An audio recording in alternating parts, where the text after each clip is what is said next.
I just want you guys to um, keep in mind that when you put that negativity out there, it's going to come back to you.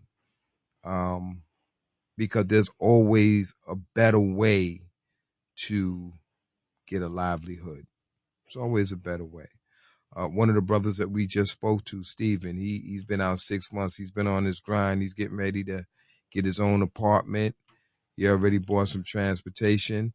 Uh, you got to build when you get out. Sometimes you got to build slow. Sometimes you have the ability to build fast, but you got to build and keep it real so that you don't fall back in the trap of incarceration. All right, so we have our legal beagle on the line. Miss Cheryl He Kates, how you always doing? calls me a dog. What the No, heck? oh my God, I'm sorry. I'm sorry. We have okay. Let me change that up. We have our legal lady on the Thank line, you. Miss Cheryl Kates, Esquire. So Cheryl is going to talk about some of the pending bills and some of the things that's happening that you may not know about on the legal side. So Cheryl, without further ado, take it away. Hello, hello, my peeps. How are you guys doing? And girls, if you can hear me there. I am Cheryl Kates, a defense attorney. I'm outside of Rochester, and I do cases across the state. I'm going to tell you what cases I do so people stop writing me about other stuff. I do Tier 3 ticket appeals only. However, I do have someone that does hearings. If you need that number, have someone call my office and I will provide it. I also do clemency and parole matters, parole plans, and parole appeals. So I just say that because I get a lot of mail after I come on the show. I do have other people I can send you to, but those are the three areas that my practice is. So without further ado, let's get this show popping. So we talked a little bit 2 weeks ago when I called in unexpectedly about all the bills and stuff that were pending. So I'm also going to say this now. Get a pencil or pen because I will not be able to write 5 million people to send them the list of these bills. I don't have the staff in my office to do so, and it'll take away from me getting people out with their freedom. So please go get a pen or pencil so you can write these numbers down so you have them for your reference, because if you write me asking for this list, again, I'm not going to respond. I just can't. My office is off the chain right now with everything going on. So again, we'll give you a second to go get a pen or pencil. And don't bug Ernest because he doesn't have the list. Only I have the list. Thank you for that. That's a good disclaimer, right, Ernest? Thank you for that. Thank you for that. um, also, again, when we're waiting for you to get your pen or pencil, I want to tell you about a Facebook group that myself and Michelle Bonet have on Facebook where we do post a lot of informative information. We post all the news articles that we see or collect on docs or other issues in regards to criminal justice. I do occasionally go live and give information to people's family members and our group members about different issues. I did a live yesterday, and there's one about visitation issues that's up. We also have resources in that group where you can click little documents that Michelle has uploaded for everybody's benefit, so you can look at that. It's a private group. We very, very carefully screen who we allow in to make sure there's no dox trolls in there. It's a lot of family members, other activists, lawyers, and things of that nature in that group. We're also getting ready to use the group to get people to get involved and tell them some actions they can take to help us with trying to foster some of these reforms, and so they can feel like they are also involved in making a difference. The group is NYS DOCCS Federal Oversight. So it's just the abbreviations NYS DOCCS Federal Oversight. We don't use the group to like get clients or whatever. It's meant to be a resource for people's families and others, so we can, network together. And we do allow group members to post questions about things they might have an issue with, and then we provide answers. So, like Give us yesterday, that again, show. NYS DOCCS federal oversight. And we let everybody post whatever they want, like as far as stuff they find too, or stuff they're involved in. But it's a nice little group, and we monitor it very closely. We don't let any shenanigans go on in the group. Like if it starts getting funny and people are going back and forth, we shut it down, because we want everyone to feel respected and safe. There is an option in that group where if you have a question and you don't want to be identified, you can post anonymously, and then not only Michelle and I, but other people in the group will share their answers. So even some of the families will put stuff down about their experiences with whatever the issue is or whatever. So to give you an example, like I went live yesterday.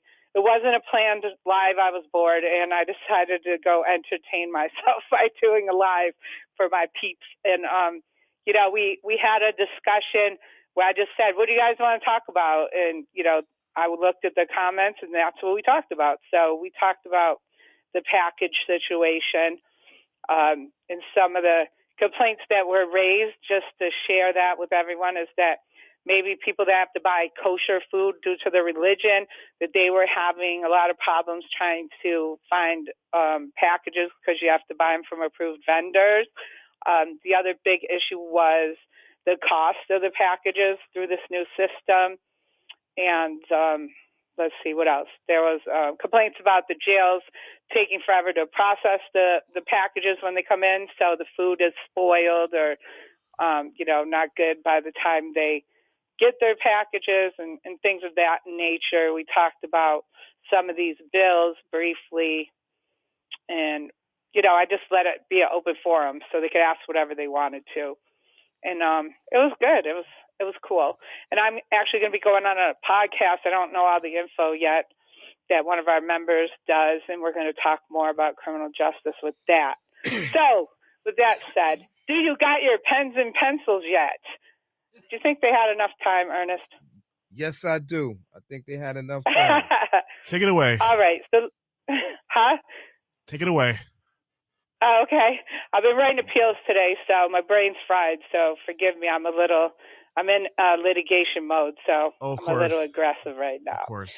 So I'm going to explain a little bit about this process for our listeners that may not know. So we all know everything in New York. People, it's all governed by laws. So an example of a law is, you'll hear when we talk about parole, you'll hear New York State Executive Law 259I. That's the parole statute or law. Then there's another level of rules and regulations.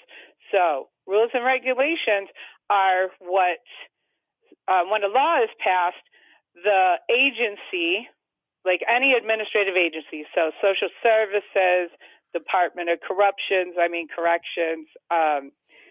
any of the administrative agencies, when a law is passed, the agency has to promulgate rules to govern how their agency will apply this law and the rules of doing so.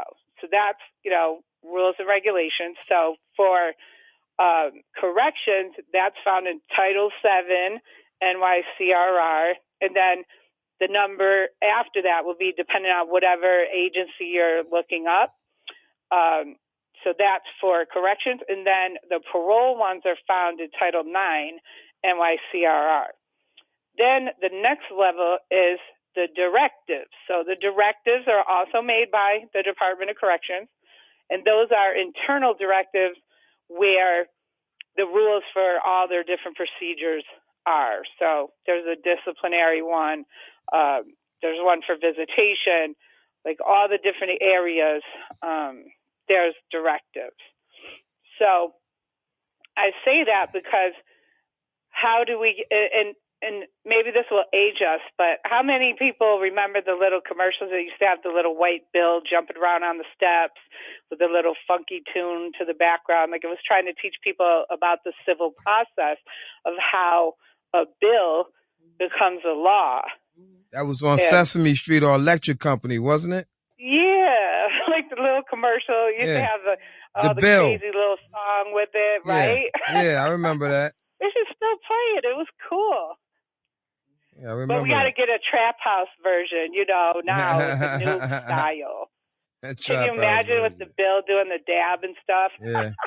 The Bill will be It doing the would be twerk. entertaining, right? You got to keep with the times. But yeah, so I say this so that this makes sense for people that aren't politically inclined or don't know this. So what happens in the political process is when you want to change something about the laws in New York, the first thing, and this is done by our legislators, or it's done by different people on the outside, which I have worked on bills, and what you do is you write up what you want to change and how you want to change, and then you have to find a sponsor for the bill. So the sponsor would be either you would get two sponsors, one from the Senate and one from the assembly. So those are the two houses of the legislature. And then they get cooperating other senators or assemblymen or women to sign on as co-sponsors. And then they start putting these bills in for other people to review. So if you go online to like the Senate or the Assembly, you can track bills by the number that they are assigned, and then you can sign up to get notified like where the bill is. So it goes like to different committees. So in regards to corrections, it goes to the corrections committee. And then once it goes through the committee, then it starts going out, like then it goes to a vote for the Assembly or the Senate, and then they have to get both houses to pass it, and then it goes to the governor to get signed to go into law.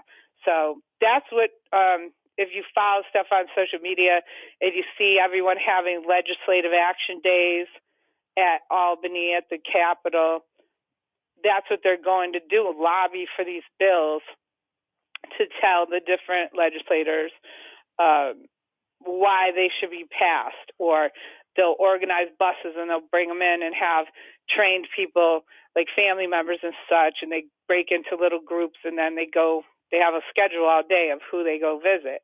And then they share their personal stories about why some of these things are needed. And then at certain times during the year, the legislators will announce public hearings. So in the hearings, you have to sign up to get on as a speaker. I've spoken at several of them. And you go and then you do the same thing. Everybody presents information to them about why these laws need to be made or why they need to do something about a certain issue going on. And, that stuff doesn't happen overnight, I could tell you that much. With the HALT Act, for an example, which that's the act, if people don't know, that changed the disciplinary system. I testified at that hearing that started it all many, many years ago. So, I mean, these things sometimes take over 10 years to even get into the forefront where we get a law passed. And then again, to track that, just to give you an idea. So that went on forever, going back and forth to get it passed. And what happens is that if it doesn't pass by the end of the year, then they have to reintroduce it again the following year for reconsideration. Sometimes the bills get changed from what they were originally drafted, and they negotiate until it comes to something that they can agree on.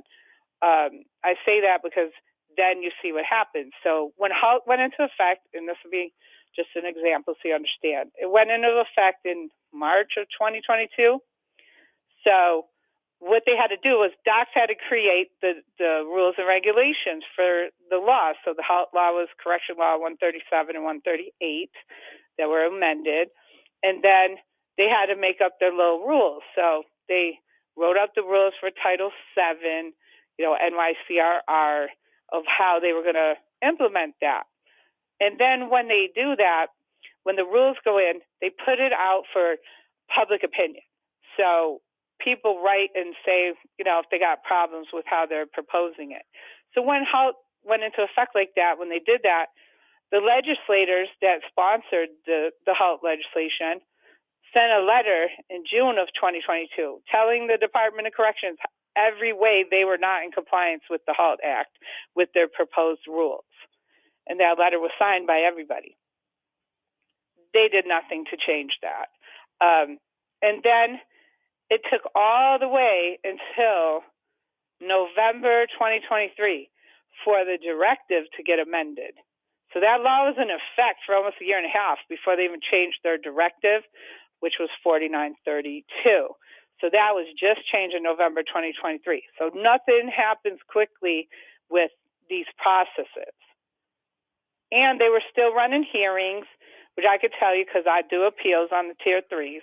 I was raising that argument since March of 2022 that they weren't holding their Tier 3 hearings properly because they had not updated their directive, and the directive that was in place was last updated in 2018, and they ran things for a year and a half quoting that directive that that's what they were using to govern their hearings, even though it was outdated and had not been updated 2018, and the new law went into effect in 2022. So they ran everything with that directive for a year and a half illegally. So Okay. that's disturbing. But that's how this process goes. And this leads to my personal opinion that I always say to people when I'm speaking or whatever. We are taught that there's laws and we're supposed to follow the laws, or there's consequences. But in essence, with these issues, there's laws, but all they are is words on a piece of paper because we lack the ability. There's consequences for us if we don't obey the law, but there's no consequences for docs if they don't obey the law. Right. So it's words on a piece of paper, and if we don't have a way to enforce these laws or to impose consequences on docs for not following these laws, then those words are just a piece of paper.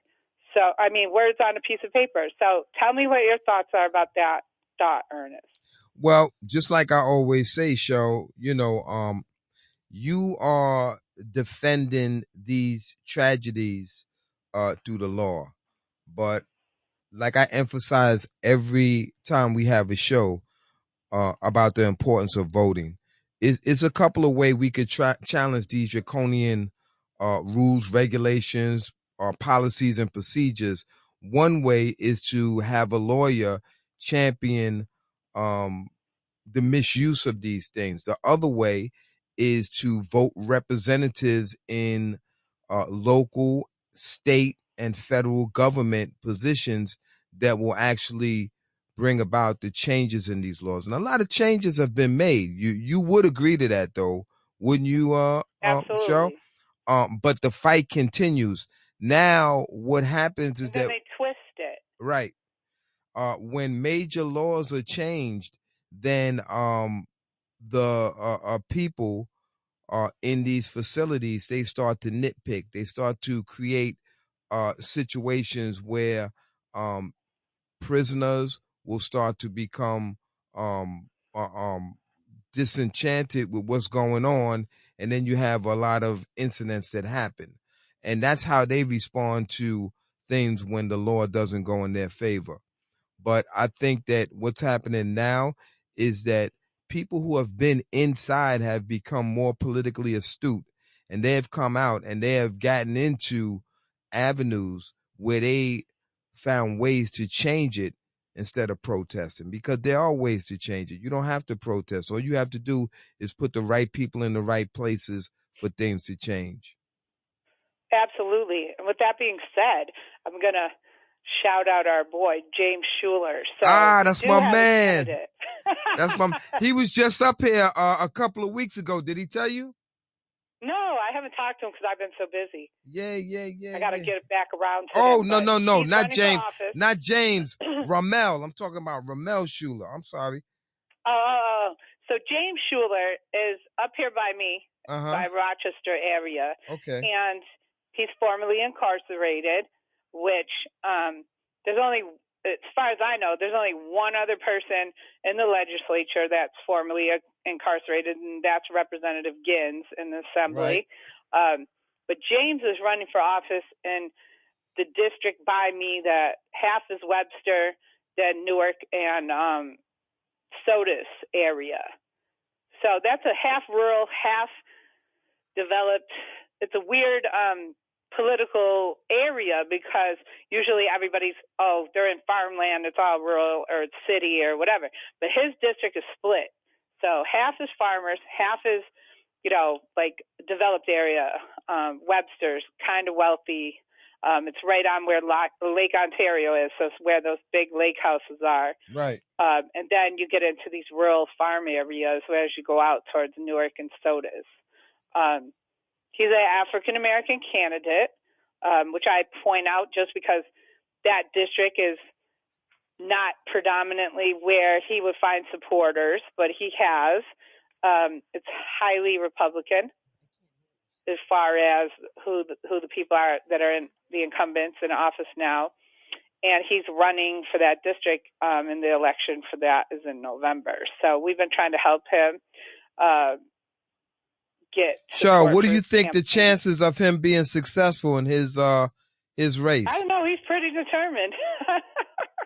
He's out getting signed petitions right now. Like I just saw on Facebook, he was getting his little petition signed.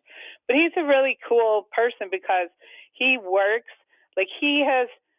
This will show how well he is at as far as getting along with everybody and getting people to listen to his message. So, given that background of what I just said, he got them to support doing a Black Lives Matter event in that district with their blessing. He also runs a program in the county jail there where he helps people inside in the county jail, and he does work with the kids too. And there's a lot of kids working with him on his campaign. But he's no nonsense. Like he's not a career politician. He's not.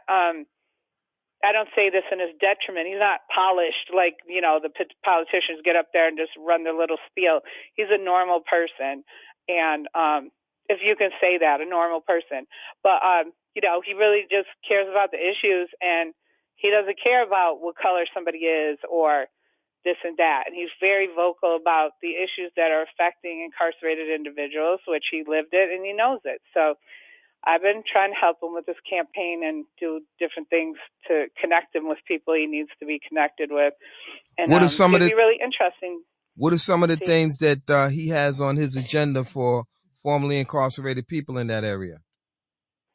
Well, like he's in the beginning stages of his campaign, so he's only put up a few things because they're just getting started with all that.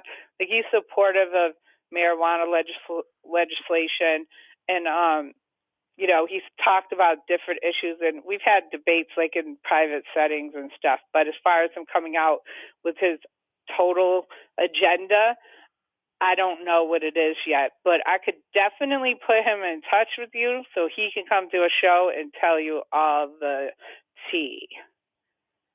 No, I would If he definitely wants like to come that. on. I would definitely like that.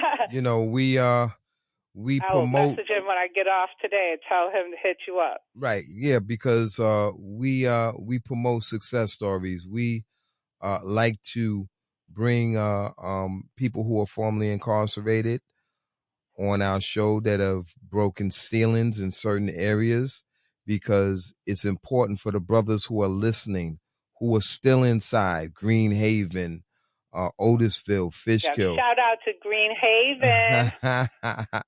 We I need got them. a lot of guys there, so I always mess with them when I'm on the radio. Yeah, we do have a And large thank you to following the one in person Green that wrote Haven. and told me I was a celebrity at Green Haven. Thank You're a you. celebrity. When the last time you went to show? When the He last already knew time you I was went a into Green celebrity, but Haven? huh? When the last time you went into Green Haven? I I hardly ever go in anymore because it time efficiency as far as doing what I got to do. And even when they have the stuff in Albany, I don't really go. I usually get someone else to go for me because I'm so busy in my office trying to help people in these horrible situations where they've been beaten and stuff like that. Like it just I used to do that a lot earlier in my career, but now because of the circumstances, I just don't really go in. Right, right. Well, you do have a form right here. So you are going in Yes, right I can now. still talk to everybody. Right, right. You could do it in one shot. But Yeah, I would I regret that because I like getting out there and talking to the people and things. But when you get to a level where you're really trying to make change, you have to try to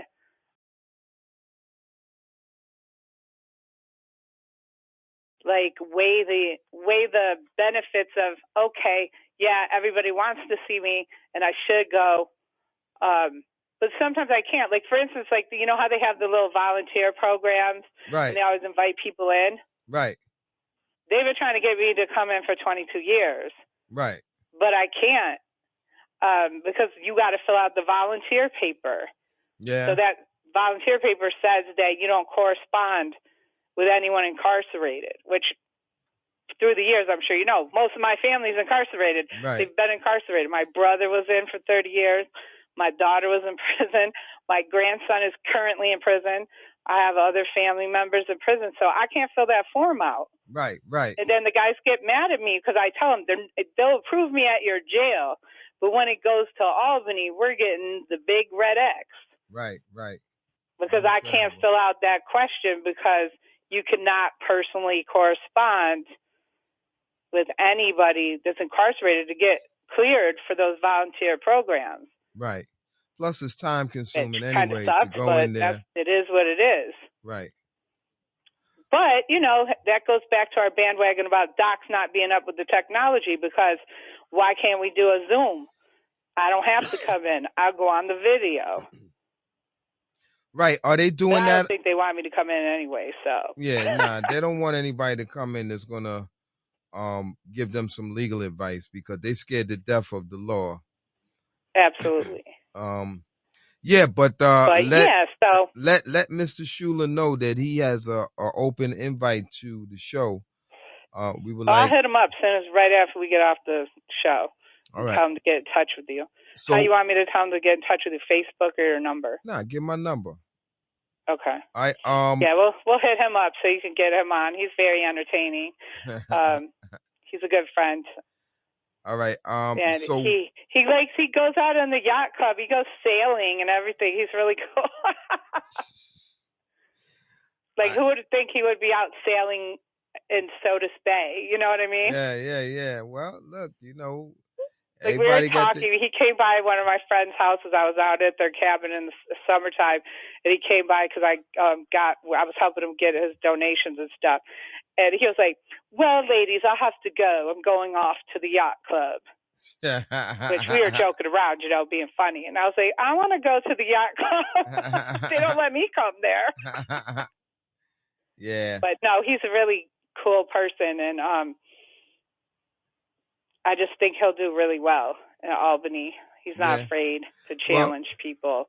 the thing is that we let people know, particularly the brothers who are inside, we let them know what the possibilities are and that there's really very few glass ceilings that we need to worry about when we get out Right, because a lot of brothers are cracking those ceilings. People, executive directors with multi-million-dollar right. organizations. The possibilities are endless. But the thing that we like to relate to the brothers who are inside, who are always listening to this show, is that you have to prepare yourself while you're inside so that you could actually work these Absolutely. things when you get out because nobody's giving these guys these positions. These guys are earning these positions. They're earning these opportunities based on who they are and the things that they know and what they can produce. And when you look at it like that, you have to understand that you have to come out here with something to give back to the community.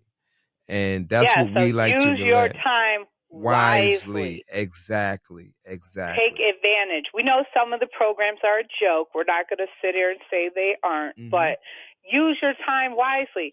You can make awesome connections going in some of the volunteer programs with people that will do everything to help you when you come out, like the group that does that rehabilitation through the arts, or the puppy program, or you have access to numerous people on the outside that will be more than willing to help you do what you got to do when you come out. Exactly. And a lot of people foster those relationships, and they do help them when they get on the other side. This is what I always tell, like, people laugh at me, but I'm a unicorn. So that's what I'm telling you. And don't listen to everybody else. Be a damn unicorn. Do what you got to do for you and your family, and don't care about what other people think. That's right. Because they ain't paying your bills, baby. That's right. That's a hard concept, because so many people too, I think, and this is my opinion, and it's from watching my various family members come home, etc. People don't realize that it's not as easy as it looks when you get that decision that you're going home, because you've been accustomed to a certain way of life for sometimes a really long time, and now all of a sudden you got this paper saying, I'm getting out on this such and such date. But that whole thing, it ain't over yet, because when you get out, you still got to deal with whatever parole wants to put on you. You have to reacclimate into your family, which that's difficult, because with the roles between husband and wife or whatever, or parents, it's a difficult transition, because that person, the wife, whatever, she's been holding it down for 25 years or however many years. And now here you come walking out the door like, I'm the dad and I'm about to take back over. Like, it's a big transition. And it's a lot, because you've been shielded from a lot of the stuff going on outside in their life when you're inside, because she's holding it down. And now you're coming out and you got all the pressures of what normal life entails, paying $8 for a gallon of milk or whatever. Like, these prices are ridiculous right now. Yeah. It's hard to make a living wage, on a normal day, not even talking about when you have to come out and face these prejudice and, issues about people not wanting to hire you because you have a felony or this and that, getting your ID, all that kind of stuff. So it's the greatest feeling in the world when you get the paper, but then reality sets in. You're expected to resume your role, and you have all these responsibilities that you didn't have to worry about for 25 years or however many years. And it's a lot. Then there's people that, they might not want you with their family member. You have family problems because, the wife's family's like, oh, she's married to a felon and now he's home. Like, they didn't care when you were locked up, but now you hit the block. So there's just a lot of other extra stuff that I don't think people think about when we talk about these issues about reentry. And it's a big deal. Then, a lot of people get annoyed because parole, they got contracts with people, and then they make you take programs you already took all over again. Right. So you want to get out of work, support your family, do this and that. And then here comes parole, talk about, you're going to anger management, or you're going to domestic violence program or whatever. And they're about to make you take programs that you already took inside all over again. Right. Which that's kind of stupid, but that is what they do. Yeah, exactly. And let me ask you a question. Are there any more pending bills that? Oh yeah, there's a lot. I know we get sidetracked. We always do. There's just so much stuff to talk about. Let me see. Did James text me? Someone just texted me. Oh, I have to check this one thing. I have the peeps on my phone as usual. Okay, they want me. I'm being told, don't forget to explain the ombudsman bill. Michelle, I'm on it. I got the paper in front of me. We're getting ready to do the bills right now. All right, let's do the bills. Let's see. Donna has given us her 2 cents. Mention cure. Okay, everybody knows. We'll do cure real quick, and then we'll go right to the bills. So everybody knows I've been involved in Cure New York for 20 plus years. I was the former co-president. I stepped away because, again, my duty called and I had to be in my office more doing more stuff. So I stepped away, but I still remained on the board. So in the last month or so, we started talking with Cure, which we still always have with Deb and Flo and stuff. And, you know, Donna Middleton, a friend of mine, she works in reentry. She was at Exodus, and she now is at Catholic Charities. We elected her as president of Cure New York. So we're getting ready to change the P.O. box and all that good stuff that comes with that. And we're getting ready to revamp Cure and do some different things, which I don't have a report on what we're doing yet, and get the newsletters out and things of that nature. So Donna Middleton, congratulations on your presidency. So you guys will see Cure coming back around in the near future. So she wanted me to tell you that. And then, you know, we're in our group too, like we're going to be calling for, it's a way for people to be active from inside. That's from Donna. Because again, we're going to get the newsletters pumping out again and different things. We're going to try to do different projects between what we do at Cure, what we do with the Facebook group and stuff. So we're working on it, but we're only one person a piece and we're getting pulled in 5 million directions. So that's what's going on with that. All right, the bills. All right, I hope during our convo, everybody had time to get their pen and pencil ready so we could go through these bills. Some of them I know a little bit more about than just the blurbs that I was given, and I thank Mark Mishler for giving us that information to get it out to you guys, because not all the bills get publicized. So sometimes you don't. So we've all been hearing about Senate. So I'm just going to tell you, like, in each house, they got different numbers. So I'm giving you the Senate numbers. So it'll start with an S, but they have a similar counterpart in the Assembly with a different, like, that'll have A and whatever. So these are the New York State Senate bills.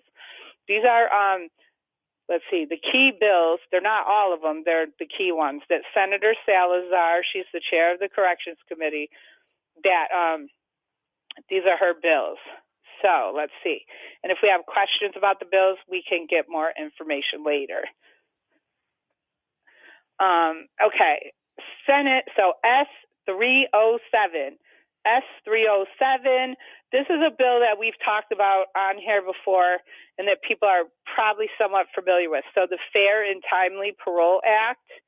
So this bill relates to the findings of the State Board of Parole necessary for discretionary release of incarcerated individuals on parole. So that's a parole bill that she has. I think you've done shows about that bill in the past. And some of these too, I got to give you background so people understand, because some of them might not be as familiar. So that bill is back in. So it was there last time as well. It didn't get passed. Fair and Timely Parole Act. Then we have S312A. And this, okay, so CANY, that's the Correctional Association of New York. So they have the power, Correctional Association can go into prisons and investigate stuff. So they've made, and they do reports. So if you go on their website for Correctional Association, they do reports on different prisons.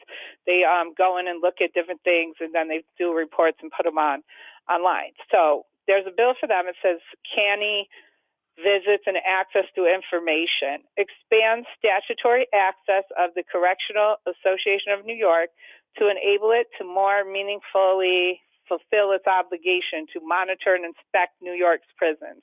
So they're expanding their rights, which everything's done in the law. So the rights that they had to go in before, which I'm sure it's being hindered by docs and what they're allowed to access. So they're going to expand the things that they're able to do. So that's a good bill. Here's one that I like, which again we had this happen previously, where they let everybody on parole start to vote.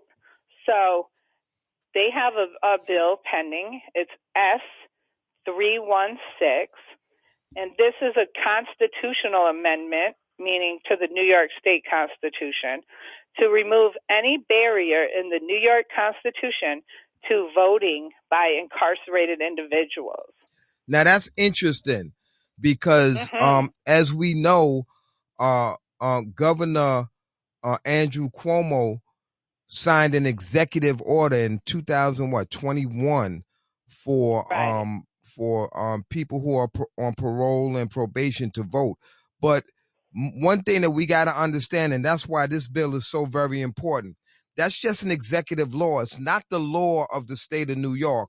This S1 S316 will make that the law, which means that another governor could can't come into office and say, I Can't retract cancel that it out. executive Yeah. order. Right. That's what's so Because important it's a about this. constitutional amendment. Exactly. Exactly. And this one is not, like that one was just for people on parole. Right. This one is for people inside, incarcerated individuals. Really? Yeah. So they're Okay. trying No, to give no. you Hold on, guys hold the on, right hold on. to I vote. I guess I spoke too soon. So this bill S316 will give people who are currently incarcerated the Yeah, right it to says vote. voting by incarcerated individuals. Wow. So that's pretty Nice. cool, right? Because Nice. that's how many, what's the number? I think the last time I checked, this might not be accurate, but the last time I checked, the number of incarcerated in New York was like 33,000. Yeah, yeah, it's about that So because 33,000 new voters. right. That's more than a voting block. You Yeah. know, that voting block And could do some again, that's kind damage of in New cool York because, State. and it's kind of cool because people incarcerated, they're counted in their district of Right, where they're incarcerated. right.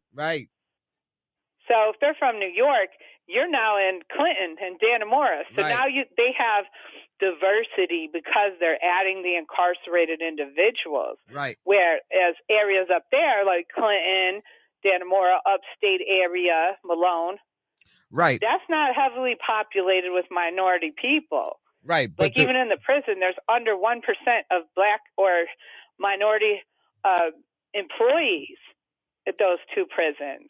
So right, you know, but when you look, go ahead. one of the things about that is that those particular areas like Dannemora and Clinton and Comstock, they have the numbers, but those numbers don't really reflect the votes because they have the numbers of the people incarcerated. And in Clinton Yeah, and counted in their Dannemora, you're talking census. about 2,000 people, but you don't really have the votes. The votes is a different number, which makes it Right, and I found that when I was doing an appeal. I was trying to figure out, because I'm like, oh, this is going to be easy because when I look at Dannemora, there's not going to be any black people there. But they count the people in prison in their exactly, census. exactly. And they're So it not makes it look like representative. it's diversified area, Right. and And it's not. and you know what that would mean for a place. Just imagine a place like Dannemora, New York, having 2,000 people, or at minimum 1,800 black folks voting up in that Exactly. area. It would change the dynamics of that whole community. Exactly. But this is another It's reason why really we cool, tell. though, you know? Yeah. I hope that passes because I like Oh that my idea. God, that bill could be so dangerous for a lot of Yeah, because communities. then we could really get them out of office. Yeah, yeah. Oh, you don't want to support our reform stuff? Okay. We'll All see right. if our incarcerated individuals will stand for that. Well, you know what? That's a bill that we got to look at, and that's a bill that those of you who are incarcerated, you need to tell your family members to, one, if they aren't registered to vote, that they should register to vote. And once they're registered to vote, they should go to their local officials, their assemblymen, and tell them that they support Bill S316. And how does that read again, Cheryl? So I don't have the actual bill because he just gave me a list. Um, Sorry, they're blowing up my phone, telling me what to do. telling you what to do. So, hey, They're Cheryl, telling me what to do. we got around about 12 more minutes before 5, and I Yeah, so got we got to some. hurry up Yeah, because yeah, we we ain't gotta through this hurry up. whole list. All right, so everyone text me. Too bad I can't do it. I got to go through these bills because we got a lot. And we can come back. Like if you after I tell you all these bills, we can pull the bills and have other shows and go into the bills individually if you want to. I don't have a Yeah, problem doing that. one of the bills that I'm very interested in, and I believe that the majority of our listening audience would be interested in, is that S 316, because um Yeah, they absolutely. So need to I'll put a know. check on that and I'll get Right, it. right. They need to know the power that would be invested in them if they were allowed to vote. That would just turn everything around, and we got to Right. support that. But it's something that we could do as individuals, inside and outside the prison. If we know that this bill here would give us that power to change some of the draconian laws that have been hindering people to really rehabilitate themselves and come out and get their second chance, then we need to Right. know that, and we need to champion that bill and And do we should get everything we can. everybody inside to start Eggs. sending them letters saying they support the Exactly. bill. Exactly. All right. So So we'll what's the do other that in one, the Cheryl? future. All right, let me speed through. We're going to go speedy now. All right, S2860. This enacts the Gender Identity, Respect, Dignity, and Safety Act, requires that incarcerated individuals in state and local correctional facilities who have a gender identity different from their assigned sex at birth be addressed and have access to commissary items, clothing, and other materials that are consistent with the person's gender identity, establishes that incarcerated individuals shall be presumptively placed in a correctional facility with persons of the gender that most closely aligns with such person's self-attested gender identity, Ooh, unless the person opts out of such placement. ooh. That's gonna be an Then we interesting got, one. That's gonna yeah, be a lot. interesting. They're really going in. Yeah, yeah, yeah. That's an interesting one. All right, what's the next one? Yup. S4071 relates to allowing telephone calls prior to an incarcerated individual's transfer. Ah, that's a So good that's one. a good one too. Okay, what is that one again? Relates to allowing the number or what I said. The number. S4071, and that relates to allowing telephone calls prior to an incarcerated individual's transfer. You know what? That's gonna be a difficult one because I could see docs They're going to try to screaming. block it for Right, safety and for security. security. Yeah, yeah, yeah. That's a Absolutely. reach, but I don't But blame they them. might say that they can let them call just to tell the family they're on the draft without knowing where they're going, just so they have notice when they don't hear from them that they're on the Right, draft. right, But I don't know. That's another one we got to look at what the language says. right, right. Then we got S5877. This increases the number of members on the State Commission of Correction with the goal of ensuring that the SCOC properly fulfills its oversight rule. So the State Commission of Correction, they do investigations as well. It's another investigatory agency, and they want to give them more members so they aren't short-staffed, so they can get to whatever investigations they have to do. Okay. Then we got S6975, which I like this one. Authorizes the state inspector general, which that is different than OSI, to receive and investigate complaints from incarcerated individuals of sexual assault in correctional facilities in order to ensure an independent investigation. So that's involving PREA. So if people don't know what Right, PREA is, right. that's the Prison Rape Elimination Act. And it's a joke right now because when that's a federal legislation, and it required them, they were supposed to have a person at the facility that was the designated officer for PREA, and then it was supposed to be investigated by PREA. Now they send it to OSI like everything else, and they don't do jackety jack, just like we know. So again, that's a total breakdown of what that legislation was intended for. to really investigate whether these things are happening. And then if you go right back into the chain of command, well, like, oh, they call the sergeant at the jail and tell them to go ask the person what happened. How much do you think that gets investigated? Right, right. All right. Because they're going to cover it up. Uh-huh. So it's a joke. Yeah. So I support that one. I'm really hoping they do that. Again, they need accountability at the Department of Corrections. All right, we got like 8 more, so I'm going to go as quickly as I can. S7132, the CARE Act, relating to improving conditions and respect of human rights of incarcerated pregnant individuals, incarcerated birthing parents of children, and their children. Then S7607A, requires notification of the press and the public of the death of an incarcerated individual or any other individual occurring in the custody of the Department of Corrections and Community Supervision. Do they have a Because they timeline have on been that? releasing everything. No, but do they have a timeline on that? Is it 24 hours after what? Or I is don't it know. We just got to pull the bill. ambiguous? Okay, all right, cool.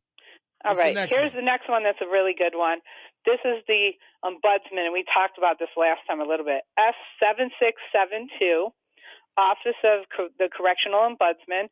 This is going to be an independent body to report abuse at docks too that is not under docks. I saw part of the language on this bill. I really like this bill, and hopefully it's not a bill that's just, something that doesn't do anything. But they said that their investigators were going to be peace officers, and there was a section in that bill that I saw that had something about the Attorney General's office being able to prosecute. So this we've been on them about all the abuse in docks and that they need to do something about it, and OSI is not the answer. So that one is a good one. Then here's another one I like just because of all the crap that's going on in there. So S7772, Rights Behind Bars Act, recognizes the protection of human rights for incarcerated individuals under international human rights law and makes numerous changes to existing law related to visits, food, segregated confinement. So they're going to put more stuff out there about the HALT Act, mail, packages, use of force, and other issues. So that one I think is a bill we should pull and look at closer because it has so many things in it. Right. And usually when a So bill that one, so has I'll a put lot an of X on that. usually when a bill has a lot of bells and whistles in it like that, is some undercut stuff that they trying to sneak in. You know what I mean? Yeah. And it's going to be a long bill, and because again, it's going through everything, and that's from us telling them they're taking people's visits without any probable cause to do so. The package issue is in there. There's complaints about not being in compliance with HALT, use of force, and the food, and all of that. So that bill we're going to pull so we can see what that entails. Right. We only got like 3 more, so I'm almost done. S7795. This repeals part of Correction Law Section 504, which permits the transfer of non-convicted, non-sentenced individuals from county jails to state correctional facilities.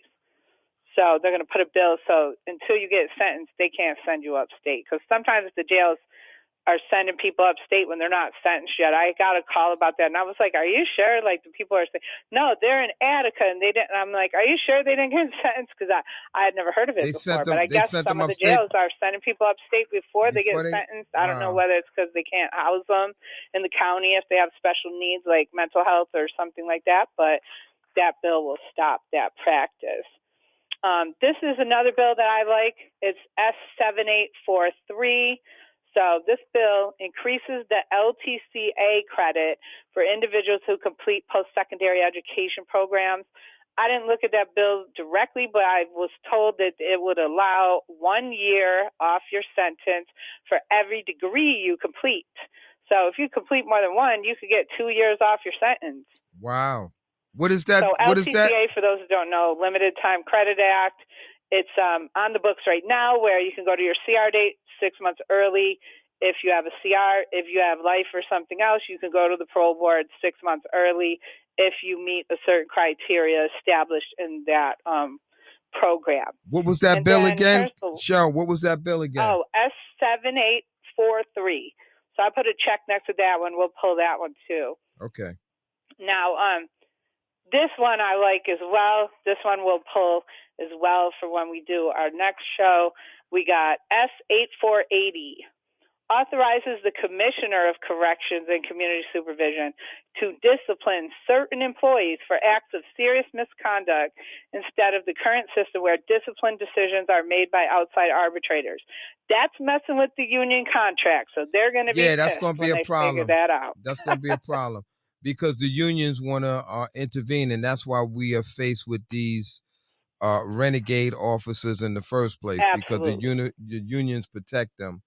And until And we that's an important bill. right, but I'm glad that it's on the agenda because until we rectify that situation, we're always going to have these officers that know that they could just go off the Do course whatever. and be protected by the union, and something has to be done about that because it's not really um, corrections; it's the union that's allowing these things to happen, and just doesn't people just don't understand the dynamics of how these things go.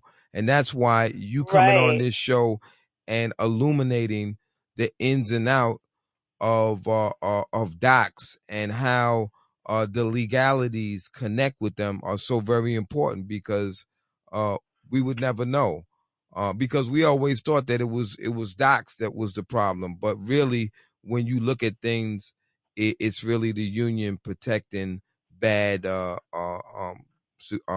officers or security. I mean, they call them Right. security And if guards, you look, prison there's a big guards. study on this Mm-hmm. that the Marshall Project did. Mm-hmm. And the numbers are astronomical of the number of COs that still have a job after they did Right. excessive force. Right. Yeah, And the they just come lawsuits, back. it was like $10 million in the last 5 years that Docs has paid out for lawsuits Right. from Right. COs. All right, Cal. Cheryl. So we got to You're wrap it up. kicking me out. Uh, No. uh, uh, but you know your interviews. They could go on forever because you have so much to I know to I could share talk with for them. 5 hours. We need to do a Um, 5-hour show. yeah. But I got another gentleman in.